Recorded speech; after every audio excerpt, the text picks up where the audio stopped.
Salut, c'est Fab de progresser-au-tennis.com. Alors aujourd'hui, on va voir une petite astuce bricolage pour faire comprendre le plan de frappe, alors soit aux tout petits ou même à des adultes.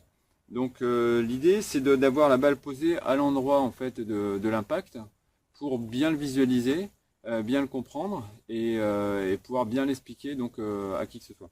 Alors il suffit d'être un petit peu bricoleur. Donc pour ça, vous allez avoir une planche. Donc de récupération, hein, c'est quelque chose qui traînait dans mon sous-sol.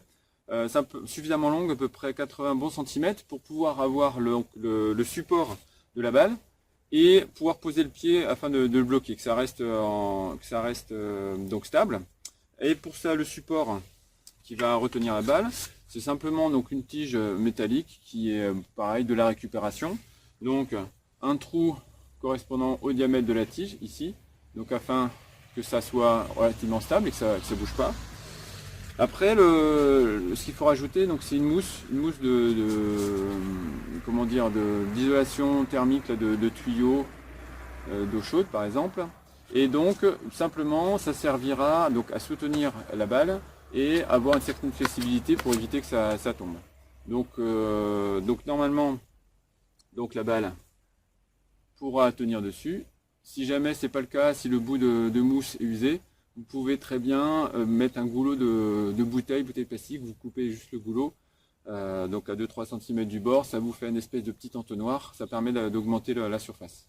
Alors ce qu'on va faire donc avec ça, pour pouvoir faire comprendre donc, le plan de frappe, alors souvent on entend dire que le plan de frappe il doit être sur la jambe avant, donc ici, alors pour moi c'est une erreur. Alors bon, si c'est un coup coupé, oui ce sera correct, mais si c'est un coup recouvert ou lifté avec une prise qui va être plus fermée, là il faudra que la balle soit frappée plus en avant. Alors on imagine que le filet est ici, donc sur le côté de l'écran. Donc l'idéal c'est d'avoir en fait la jambe avant avec le pied tourné à, on va dire, entre 1 heure et 2 heures. Si vous avez midi qui est vers le filet, donc le pied sera entre 1 heure et 2 heures. Et la planche va être dans son prolongement. Ce qui fait que la balle sera obligatoirement donc placée entre la jambe et le filet. Ce qui va donner un plan de frappe donc idéal. Et donc le repère, c'est d'avoir dans l'ordre filet, balle et genou. Donc c'est-à-dire que la balle ne doit pas dépasser le genou avant. Donc encore moins arriver au genou arrière, bon, sauf si vraiment on est en retard. Le plan de frappe idéal, ça va être ça. Et donc pour un enfant, pour une initiation, vous allez pouvoir lui apprendre à taper dans la balle sans rater. Donc il va avoir un certain plaisir parce qu'il va avoir un taux de réussite qui va être important. Il va pouvoir multiplier les frappes. Il va pouvoir adapter aussi, ajuster sa prise relativement naturellement. Donc pour frapper avec la raquette bien droite. Et pour ce qui concerne les adultes, ça vous permet de visualiser, donc certaines personnes ont besoin de visualiser les choses. Une explication auditive, ça ne suffit pas forcément. Ils ont besoin de voir, d'essayer. Et donc ça vous permettra donc de bien leur expliquer, de leur faire bien visualiser mentalement le concept, le plan de frappe avancé, et essayer quelques frappes pour sentir. Ensuite, vous pouvez leur enlever le support, poser des balles juste devant, ou elles se posent des balles elles-mêmes devant. Donc ça veut dire avec la main qui est dans le prolongement de la jambe avant, ce qui fait que la balle sera effectivement avancée, elle ne sera pas donc à hauteur du genou mais bien en avant, et donc sentir ce plan de frappe en avant.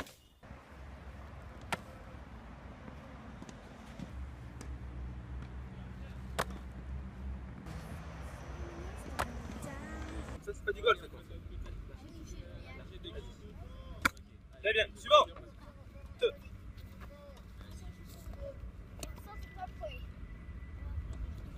De ton pied gauche. Très bien, voilà. Pied gauche, on prend son temps, on regarde la balle. Très bien. Alors c'est vrai qu'avec l'usure, avec le temps, donc la mousse peut s'abîmer un petit peu. Et donc il y a moyen de rigidifier avec un scotch de bricolage, donc bien résistant. Ça permet de le remettre droit. Ça permet de prolonger un petit peu la vie de ce système-là, parce que si effectivement vous en servez en école de tennis, il faut que ça tienne un petit moment quand même. Et donc voilà, il y a moyen d'améliorer encore le système que je vous ai proposé. Donc voilà, cette vidéo est à présent terminée. Donc une petite dernière pour les terminer, donc en revers par exemple. Donc même à en étant adulte, donc on peut mettre ça en place. Donc il y a toujours moyen de l'améliorer. Et ce que j'aime bien aussi, c'est en fait montrer la situation qui est mauvaise, par exemple le pied qui est fermé, qui est perpendiculaire, donc qui est parallèle du moins ou plutôt au filet.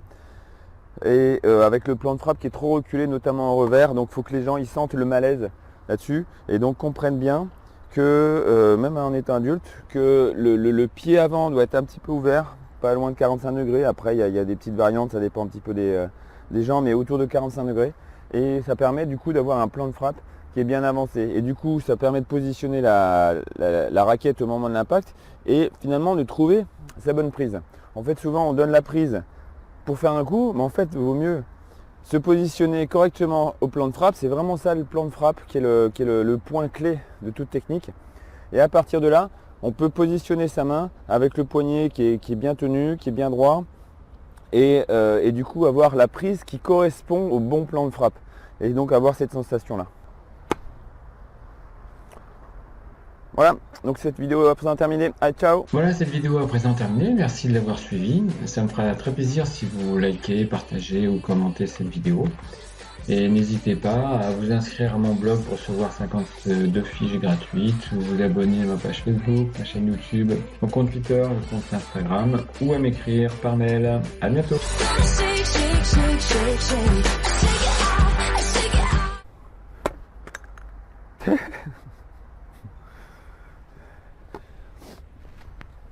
Yeah.